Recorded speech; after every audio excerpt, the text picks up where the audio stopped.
Hey, it's Gerald from Lakers Fast Break. Anchor is the easiest way to make your next podcast. It's absolutely free, and their creation tools will allow you to record and edit your show right from your phone or your home computer. Anchor will then distribute your podcast for you so it can be heard on great podcast outlets like Spotify, Apple Podcasts, Radio Public, Google Podcasts, and many more. You can even make money from your podcast with no minimum listenership. It's everything you need to make a podcast all in one place. So download the free Anchor app today or go to anchor.fm to get started on your next podcast.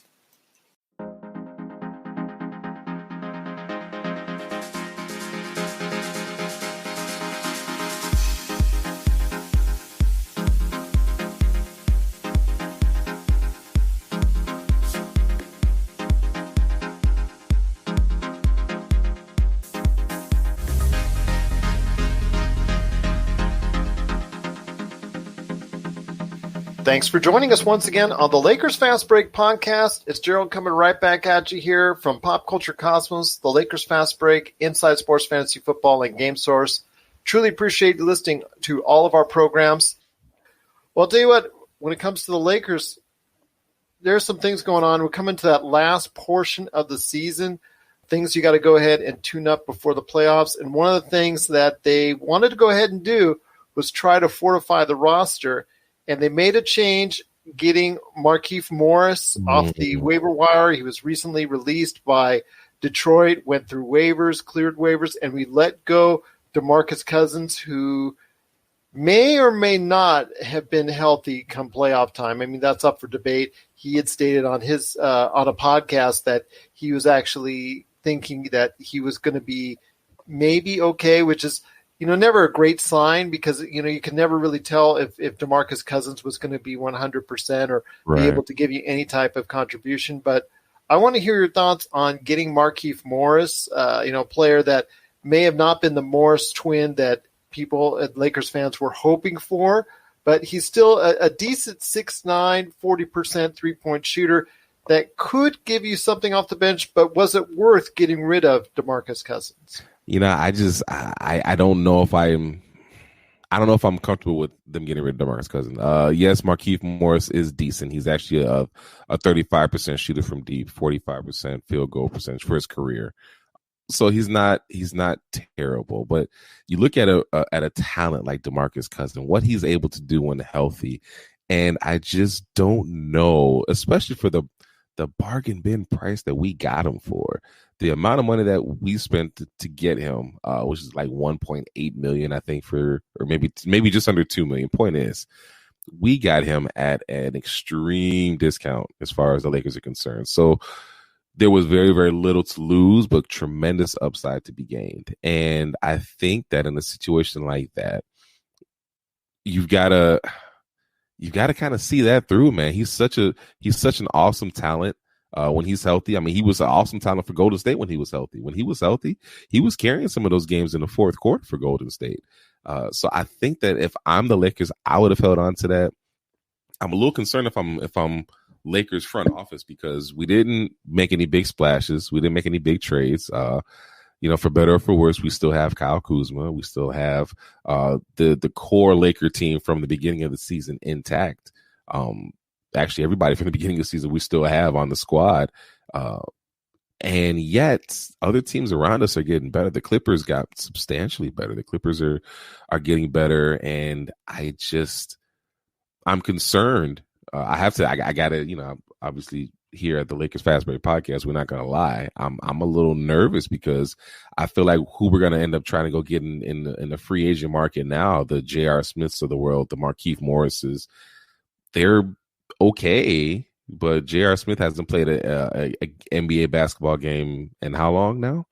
A little over a year now. The last thing he was known for was gafing in that finals where he didn't know which basket to shoot at, he didn't know what possession he was at and to take a shot. And that's our best option. Like I gotta tell you, man, that's a little bit of a stain to me.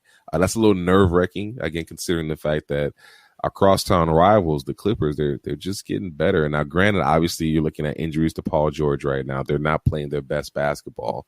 But to be frank, they don't really need to. And they're not looking to be the number 1 seed or the number 2 seed or the 3, 4, 5, 6 seed. They just want to make it to the playoffs. And they're of the mentality that once we make it to the playoffs, we can beat anybody in the 7-game series. So I really don't care if we're at home. I don't care if we're away. We're going to beat any team in a 7-game series. And they've just got this dog mentality to them that I just don't see from the Lakers right now. I'm excited that Anthony Davis is rejuvenated as far as the defensive end. Obviously, had a little bit of a scare with his calf injury. And that seems to be the status quo for him. Get injured at some point early in the game, and then come back and dominate. And dominate it. Yeah, it's the craziest thing. I think he dropped, 24 points in the second half and just was a monster as for regards to blocks. But what's concerning to me is just that they just haven't added any additional help. And while I'm excited for the Lakers team that we have, I gotta tell you, man, that's a scary thing considering the fact that other teams are getting better.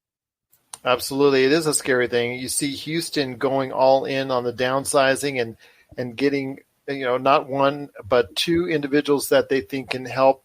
And then you also have the Clippers with, like you said, getting Reggie Jackson, getting Markieff Morris, the other Morris, the more vaunted Morris brother right now, who's playing at a much better level overall this season than what Markieff was doing. Yeah, it's just the signs are there that all these other teams were making moves, and I know you and I have discussed this before. I think when it comes to Rob Pelinka, there are those inexperiences. There are those times of inexperience when dealing with certain things, and when it comes to manufacturing trades, when it comes to executing the trades, but also when you hear these rumors of the buyouts and coordinating and all that. I mean, these things are not always done on the up and up. I mean, players talk to each other, and absolutely, and agents talk to each other, and agents talk to GMs and all that. And you need to be more part of that conversation and to not understand exactly everything that's going on. And Darren Collinson, I mean, we bet, just like we did before with Kawhi, we were all in on Darren Collinson becoming a Laker. And we were all in on Kawhi becoming a Laker. And unfortunately, that those two situations have somewhat, they mirror each other. The fact that we put so much stock into that we wasted all this time. Yeah. And look what happens. You're not able to build the best roster you can because of it. Yeah, and you can take it even a step further than that. We were all in on Paul George becoming a Laker before Kawhi. So this is it seems to have been an MO for the Lakers. We're linked to these huge players, we're linked to these monumental players, and then all of a sudden something happens where it doesn't come to fruition. So the latest I heard that somebody had mentioned Giannis Antetokounmpo would possibly at some point look at becoming a Laker, and obviously I'm not 100% sure that would ever happen. But it's just, when LeBron came over, that was kind of it was a very, very quick, very quiet thing that happened. Like, it was not I knew that the Lakers were a possibility, but I didn't think it was a real possibility. And all of a sudden it kind of just happened, as opposed to being linked to somebody and being linked to somebody for a long period of time. And then it happened, and then it ended up not happening, like Kawhi, like Paul, like obviously now Collinson. It's just it's frustrating. Yes, it does to me indicate a lack of consistency and a lack of experience in regards to closing these deals. This is the time where you missed the Dr. Bus, who had this way of closing deals where you would pay any kind of money to get Jerry West back in, who had his way of connecting with players and closing these kind of deals. You missed that. And for us to have not only miss out on that type of stuff and then give Rob Pelinka a promotion again, we talked about that a couple months ago, where I need to see this promotion play out. I'm telling you, brother, I don't like it. I'm not a fan. I'm not a fan of this at all.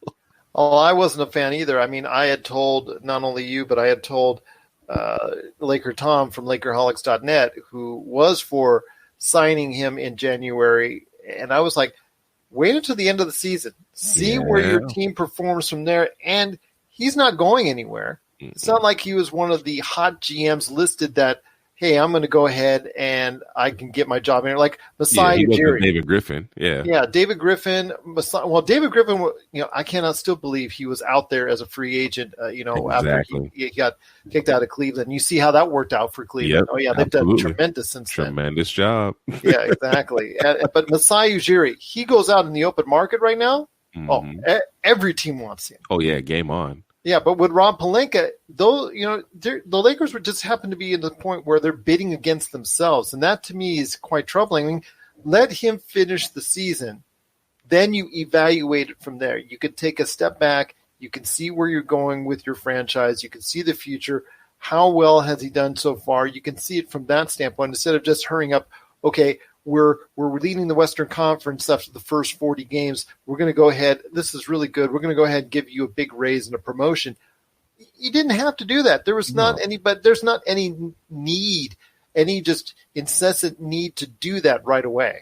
No, absolutely not. And again, let's be frank. LeBron picked the Lakers. It wasn't Rob Pelinka that did it. It wasn't anybody. LeBron had a desire to play for the Lakers, and that's great. That's fine. But let's not go acting like Rob Pelinka pulled off this miracle heist, this miracle thing. Anthony Davis, who happens to be with Clutch Sports, wanted to go play with LeBron. It wasn't Rob Pelinka. You could have had Ray Charles in there, and he would have got that deal done because that's something that the players wanted to happen. But an experienced GM might have actually been able to maneuver and keep back more assets, which you could have used at this point in time in the trade deadline. Exactly, because, again, Anthony Davis made it very clear where he wanted to play. This was not a secret. It wasn't a surprise. So when we do things like give Rob Pelinka a promotion for doing things that anybody would have done, this was not special. Nothing Rob Pelinka did was special or was something that nobody else could have done. It wasn't like this is a Rob Pelinka exclusive. Like it wasn't a Woj bomb. Like this was anybody who was GM of the Los Angeles Lakers at this particular time would have pulled this off. So I didn't agree with the Rob Pelinka thing, but obviously, we're splitting hairs and we're crying over spilled milk at this point. The problem is the lack of experience is starting to show in a situation like this, where again we're in the market, we're in the trade deadline, and we stand pat, and everybody else around us is getting better. It's just not a good look. I'm still looking at how we're going to get past the Clippers. But even if we get past the Clippers, how do we get past Giannis? How do we get past that Milwaukee Bucks team that's young, that's loaded, and that's hungry? That's hungry right now for a championship. It's going to be interesting. I just don't know if the firepower now in the free agent market is out there. Right now out there, I don't think there is. I mean, if Mo Harkless was somebody that I think was probably one of the last individuals I thought that could possibly help the Lakers from a wing defensive standpoint, but even he has said very strangely, but actually, no, it's not so strange because he's from New York that this is a lifelong dream for him. Let's see after a week with playing for the Knicks if that still is that lifelong dream for him. But be that as it may, it looks like he wants to stay in the team at least through the end of the season. So that's something that the Lakers were possibly hoping for, but it hasn't quite materialized. But I agree with you. The lack of activity. I know Tom had said to me as well that he is a big believer in the team chemistry, and you're right. There is a great team chemistry that they have, but you shore up that back line of depth and fill some of those needs. That creates I think a little bit even more confidence and would instill even more of a great attitude, within the top Lakers that, hey, this organization is trying to do everything that they can to build a championship team now, right now, because their window is right now. Yeah, absolutely. And again, we're looking at a team like Golden State, who essentially, Curry is going to be coming back. He's eyeing like a March 1st return. So Curry's going to be coming back soon. Klay Thompson has already been ruled. He's not coming back this season. They are going to be a bottom feeding team for the rest of this season. They're a tanked team for the rest of the season. So now they're going to have a great draft pick. So now next year, you're going to load back up with Curry. You're going to load back up with Thompson. You're going to load back up with Draymond. And you're going to have a great pick. And you're going to have a lottery pick too. They just set themselves up for next year. So, yes, our window of opportunity is like 3 months. That's about as big as our window of opportunity is before Golden State comes back to reassert themselves. Steph Curry comes back to reassert himself. And again, Giannis is not going anywhere. Giannis is going to just get better and better. And sooner rather than later, the league is going to be his. So the window of opportunity is rapidly closing. And for us to stand pat at the trade deadline it's a concerning thing to see as a Laker fan. I think so as well. I think it's something that could be exploited during the course of the playoffs. But then again, your roster or the amount of players that you're going to be running on your regular rotation does get shorted. Yes, it does. It does become to the point where, AD and LeBron are going to be playing the majority of the minutes. In fact, you will see less of that great center combination we've seen perform so well this season. Dwight Howard and JaVale McGee, they will play less minutes because there will be a point in time where they'll be basically strategized by the other team to be to play at such a small that you're going to have to play them. You'll basically be playing them off the floor at periods of time more than you are now during the regular season. So the Lakers cannot play as big as I think during the course of the run that they want to. And I think that's going to be something like, especially when you're playing Houston. Houston, if they continue to try and play too big, that could get them in a lot of trouble, but they can't play too small, if that makes sense. They can't play as small as Houston, but they can't play really, really big because then it gets them in the long run too. They have to find a happy mix they can go ahead and still dominate with. But that also accounts for, virtually every other team that they match up against is that these teams will try to match up to where they're going to try and succeed from a smaller standpoint, which is going to pull and drive those big players off the floor. And basically you're going to be having to say AD, you're going to be playing the 5 spot a lot more than you did so this season. Yeah, absolutely. And again, let's be clear. That was one of the things he was not looking to do. He did not want to spend a lot of time at the 5 spot, but absolutely, you're going to spend a lot of time at the 5 spot. And especially if you're playing a team like Houston, you're going to be able to try to take advantage of that because of the fact that you're a tall, versatile big man who can still come out and guard the perimeter if you need to. They're going to need that, especially going against a small ball team like Houston, who's going to want to put a 6'7", 6'8" center out there on the court to try to spread the offense. This is exactly why a player of Shaq's ilk would not work in this version of NBA basketball.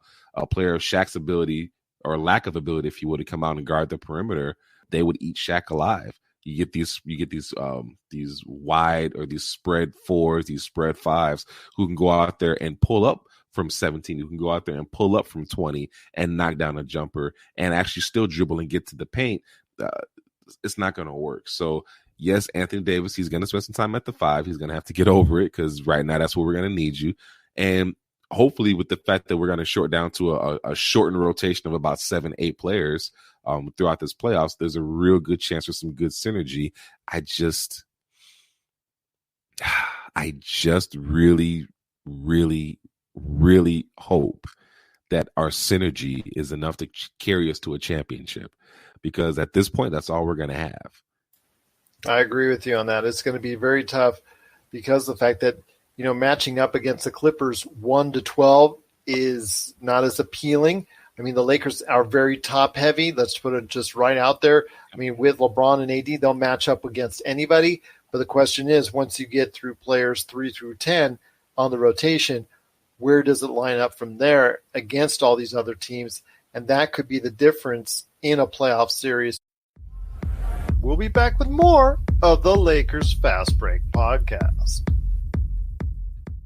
Check out what's been going on with the Pop Culture Cosmos Show and the PCC Multiverse. I see the potential for basically like another Netflix kind of paradigm shift where here comes this other major player. They have a ton of resources. Apple could change the way that entertainment is consumed. They say it's the only time this year that you'll have stars from each brand battling each other, and we know it's not going to be the case, but they like to say that, and more power to them, I guess. Well, it's a big first step, bringing all those superheroes together. There were definitely some parts of the movie that I really enjoyed, and then there were some parts that I thought just kind of fell short of expectation. Part of it has to be something to do with how it's being promoted. And this is a thing where audiences do not agree with critics. That's the Pop Culture Cosmos Show. And the PCC Multiverse, every week on Apple Podcasts. And over a dozen of your favorite streaming and podcasting options.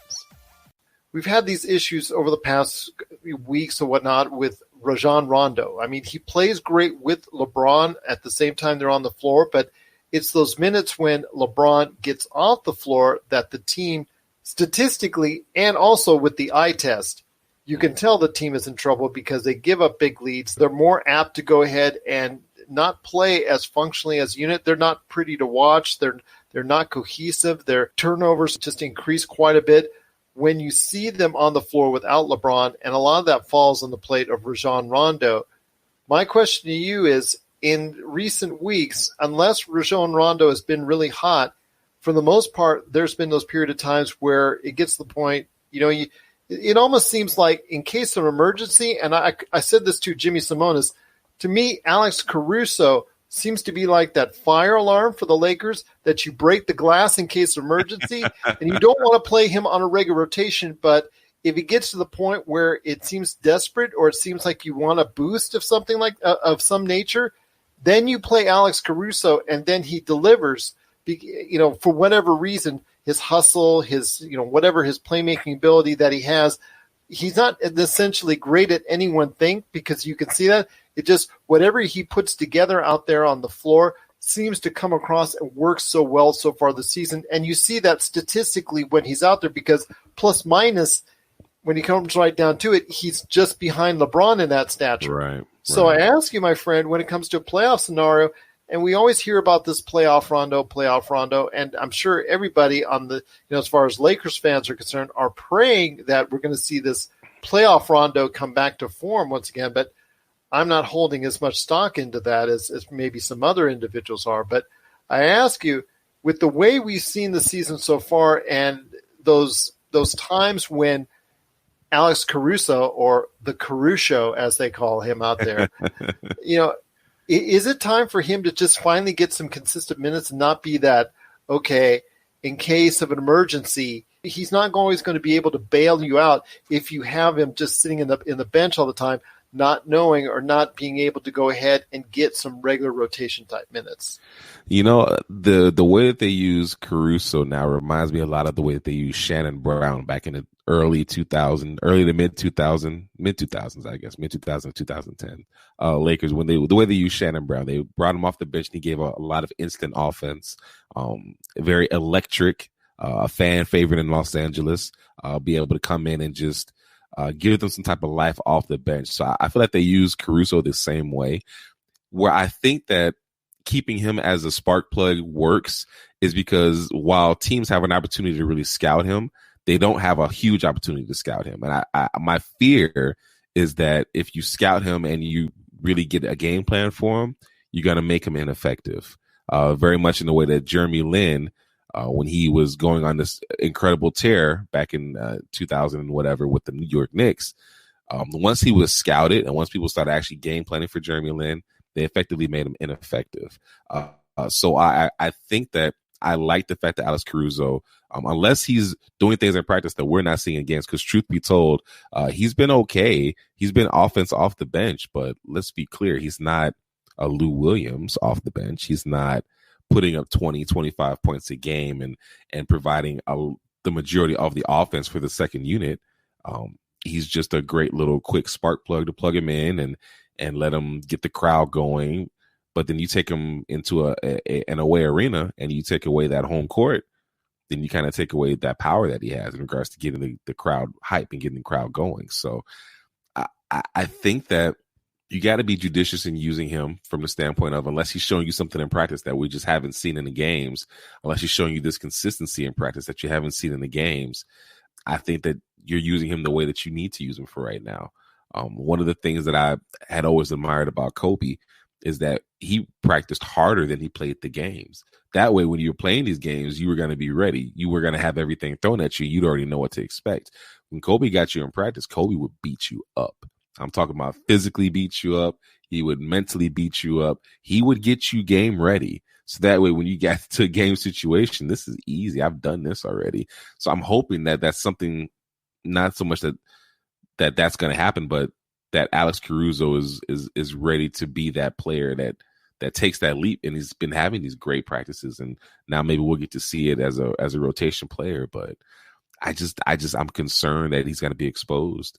And right now, I think the magic of Caruso is the fact that he comes in, does what he does, and gets out, if that makes sense. That makes sense, indeed. And I'm just, like I said, in the big stage which is out there, can he perform as that safety valve like he has during the course of the season? Because you're asking someone that, this time last year, he was a two-way player.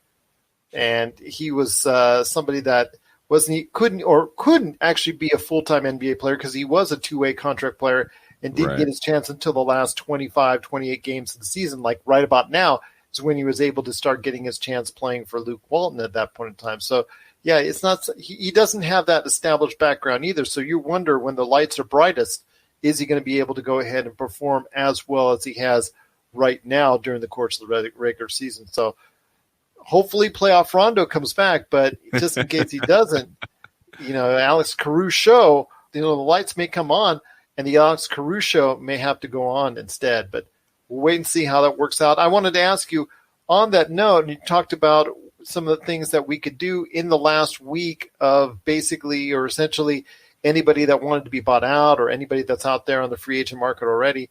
One name that I was looking up to check his contract status is Jeff Teague, as a backup point guard right now with Atlanta, but who played essentially a lot of minutes for Minnesota earlier this year, who is thought of as a, pretty good journeyman, decent guard from the point standpoint.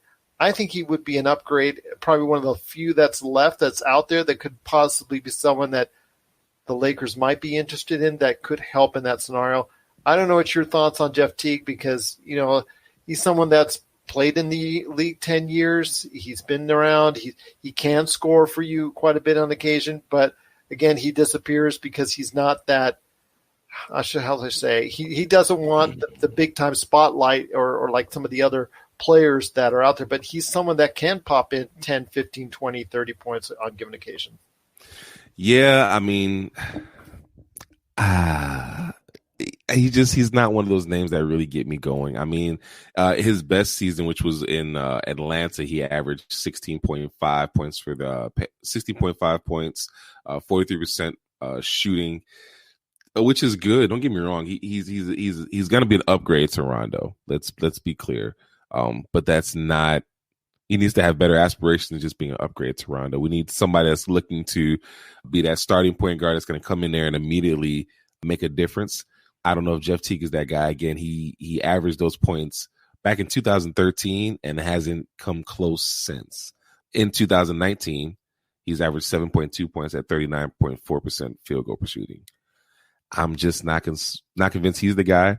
But again, anything's going to be better than regular season Rondo. If we get playoff Rondo, it's a different ball game. And we've seen some flashes of playoff Rondo. I know how you feel. You are just so disrespectful when it comes to Rajon Rondo. I just don't understand. I just look at the numbers. I just look at the numbers, my friend. That's all I'm looking at. I just don't see it, but it's more. See. Here's where I'm gonna get Stephen A on you. See, here's the difference. You have to understand that it's more than just numbers. You can't just look at a basketball player and look at him purely from a numbers perspective, because while numbers don't lie, they don't tell the whole story. There is more to a player than the numbers that he puts up. There's plays that there's 50-50 plays, there's loose balls, there's other aspects to being an NBA player than just numbers. And I understand that people get so hung up on numbers, and it's just I understand that, but you give the eye test to him. You see how he plays defense, and you see that he doesn't stick to his man. You see that he doesn't fight through screens. You see that he very quickly relies on other individuals to help him out from a defensive standpoint. I mean, we've talked before on this show how he will not go and fight through those screens and follow his man and basically or essentially leave his man open to go ahead and, it essentially becomes a 4-on-5, or he'll do his famous things where he's gambling on defense. But LeBron likes to do that too. So if LeBron is also trying to, lay off his man and gamble on defense, and you have Rondo doing essentially the same thing, that really gets very dicey for the Lakers from a defensive standpoint. And I think that's where it comes in as far as the biggest detriment to his game and where his game has really fallen off is the fact that Rondo, from a defensive standpoint, has become really hard to watch. From an offensive standpoint, his three-point shooting comes and goes. I mean, it wasn't like last year where, oh my gosh, we saw him chuck up there and brick three-pointer after three-pointer. Now it seems to go where he'll get on a roll because they're laying off him on the defensive side. But, there are other points of time where it's not as pretty a sight to see. But again, from a defensive standpoint, I think that has stayed consistently poor, and that's the issue I have with both because numbers or not, you could see it in the numbers, but you also see in the eye test that he's really not committing to the defensive side anymore. Maybe it's because of age or whatnot. It's just how something he's not planning to do at this point in time. I think it's a little bit of everything. I think it's the age. I think it's the also the idea that he's got a bunch of big guys playing behind him, so he can kind of cheat on defense a little bit because he's got a Dwight Howard to back him up. He's got a JaVale McGee who can come out there and back him up. He's got Anthony Davis who can come out there and back him up. He's got LeBron who can come out there and back him up. So when you have such a luxury of big guys in the paint that can come out and defend the wing and still come out and be athletic, it makes it more attractive to go out there and maybe gamble on defense because you've got backup. It'd be different if there's nobody back there that can recover and can help on the backside and can still guard the paint. But he doesn't. He's got that luxury. So I think because he has that luxury, he tends to do that because he's trying to make something happen. It's a blessing and a curse at the same time, if you will. I guess you're right on that. We'll have to go with that. But yes, playoff Rondo does need to basically show up because if he doesn't, that could be that could be harsh for us here as Lakers fans. And I don't have anything personal against him. Yeah, he played for Boston, for so many years, big deal and all that. I mean, he is a great influence when it comes to him coaching on the sidelines and speaking to the younger players or speaking with LeBron about how they perceive the floor because LeBron sees him as a peer on his knowledge and experience of the game. Mm-hmm. But the thing is, just him being out there on the floor is sometimes hard to watch. You got to admit that. And you see the results. You see the results in the late third quarter when LeBron's not in there and he's guiding the show. And, that's the time where Laker fans hold their breath. And I've seen it on more than one occasion where the lead gets reduced or the lead gets lost or you see the plus minus right there. You don't have to look at the numbers. You can see it right there and you see, okay, who's out on the floor? AD. Okay, AD was just prospering with LeBron on the floor. And mind you, you're not going to get a LeBron to come in as a backup, but someone of LeBron's skill levels backup. But you need just someone to hold the water. You don't need to gain the lead. Right. Just hold it. You just hold it. Just hold the lead. Tread water. Just tread water for us. Just tread water. I mean, if you got a 10-point lead when LeBron sits, if you got an 8-point lead when he comes back or a 6-point lead or, something like that, that's fine. You only lost 4 points. There you go. No problem. But when you just within a couple minutes span lose that lead right away, that's what I think really it just makes LeBron's job harder. In fact, like for instance, last night, I mean, the Lakers lost a huge lead. They were leading by 25 points in the third quarter. Right. And, it should have been to the point where LeBron and AD should have been sitting out the fourth quarter. But unfortunately, things happened. Lost their focus, lost their concentration. LeBron sat down.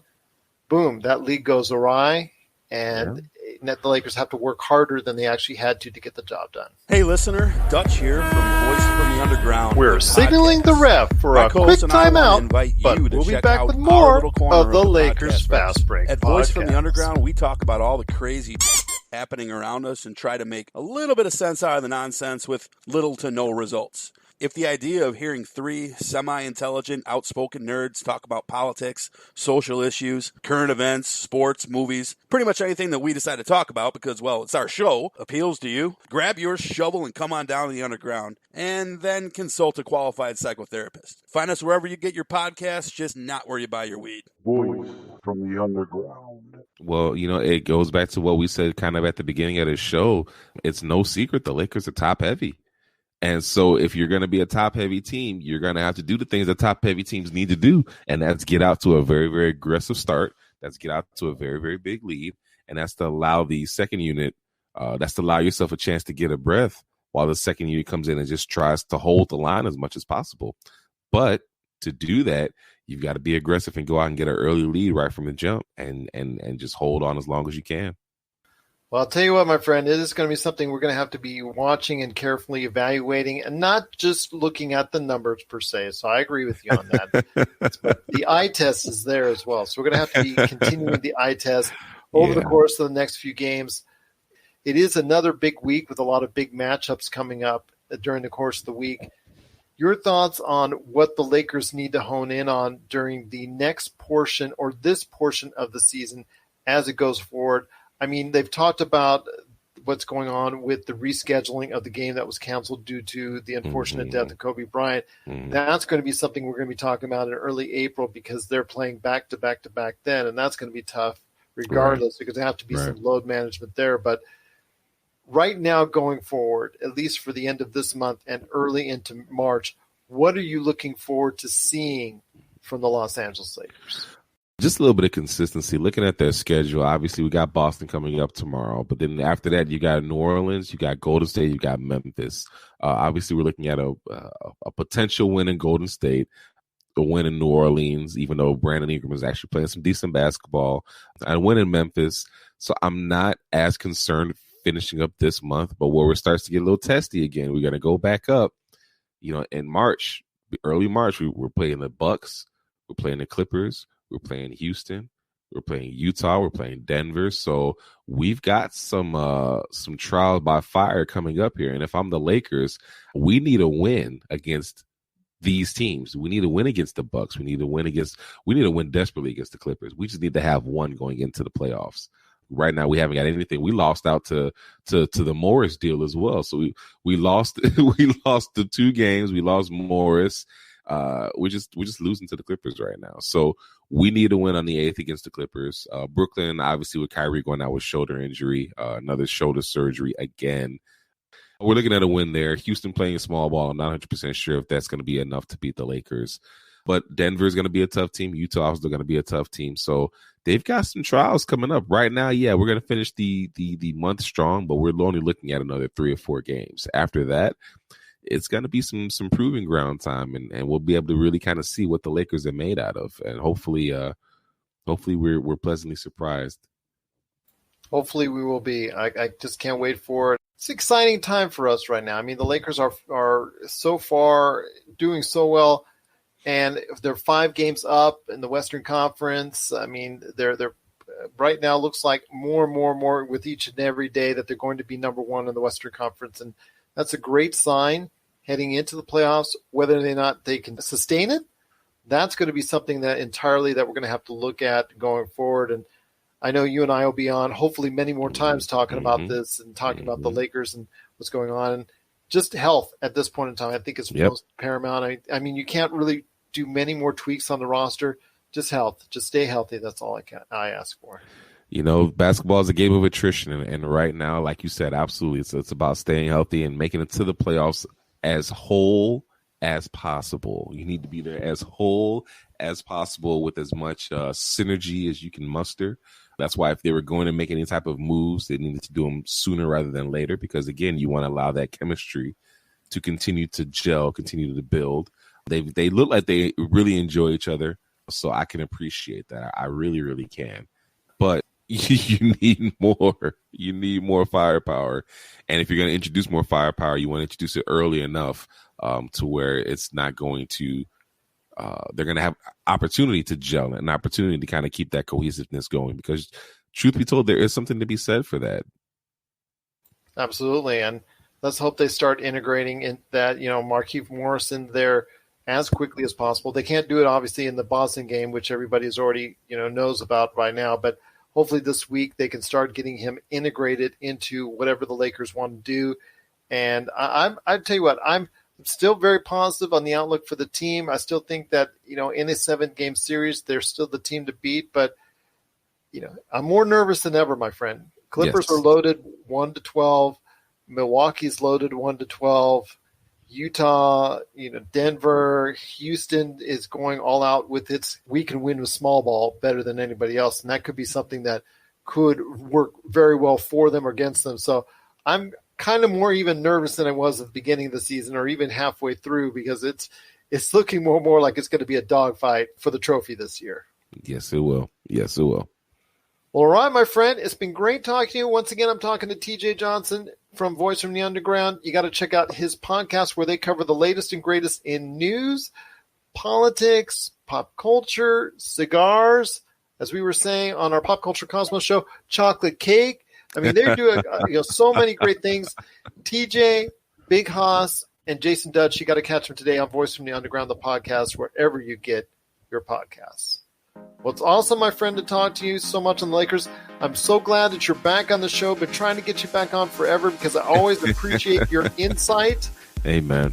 It's just awesome to hear because, you know what, if I don't hear it, I know you're sleeping. Yeah, well, that's the beauty of being in different time zones, but it makes coordinating some things a little difficult. And even, when I do Voice from the Underground, the podcast, these guys record so late. And I have to be up so early. It just makes it very, very difficult. But yes, brother, I'm back. Computer is working. I have a new laptop that is working, and hopefully we have no more of it's